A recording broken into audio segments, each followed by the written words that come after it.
Hello everyone, welcome back to the Addicted Bookworm. Okay, so it's official. I have hit the halfway point in my 12 book goal for this year, and it is not even the end of January. So this is The Red Letter by Daniel Miller. This is the second book in the Children by the Orphanage by the Lake series. So this takes place a year after the events of The Orphanage by the Lake, and Hazel is in a relationship with a man called Jake, who is up to becoming mayor. And she's having some issues with what happened in the previous book, especially having nightmares that her ex-boyfriend, who she slit his throat to save her life, comes back and tries to rape her. And he seems to duplicate in her nightmares. She has people that now work for her that help her out.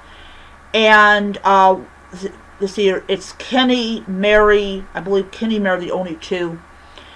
And so the first victim supposedly is this father who's a priest with the Catholic Church. It turns out he's the second victim.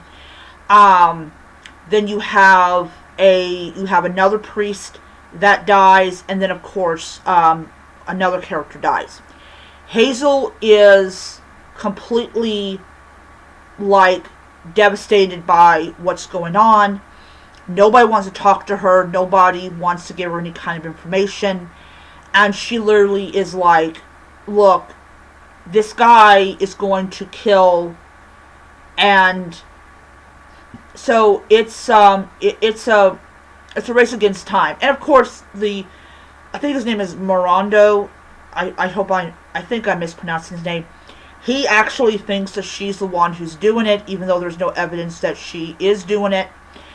The ending was really good. I enjoyed the ending a lot. To find out who the killer actually is was shocking. And I gave it 5 stars on Goodreads because it earned it. Daniel Miller has an incredible mind. I really like how he writes. I like his characters. I think his characters have a lot to... I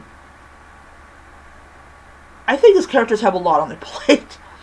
But I do know that her roommate Kenny is also targeted, though it's supposed to be her that's targeted. And the killer explains why this was done and everything. And you have a lot of religious connection and things like that. Another thing is why this was titled The Red Letter is that the words that are sent to the victims prior to their deaths all comes from the Bible. It comes from Jesus' words in red. That's why it's called the Red Letter, because the words come from what Jesus said in the Bible. Though I'm pretty sure Jesus was clear that he did not condone pufferfish venom. Yeah. Anyways, the killer's identity was a shocker. I thought it was one of the sisters that did it because of how, she's, how he or she is talking about this, about how, he or she was so excited to see, this person die, which is absolutely sick. There is a third book coming out. I definitely am interested in checking it out from the library. And yeah. So that is my video for The Red Letter. I hope that you enjoyed it. And I'll see you next time.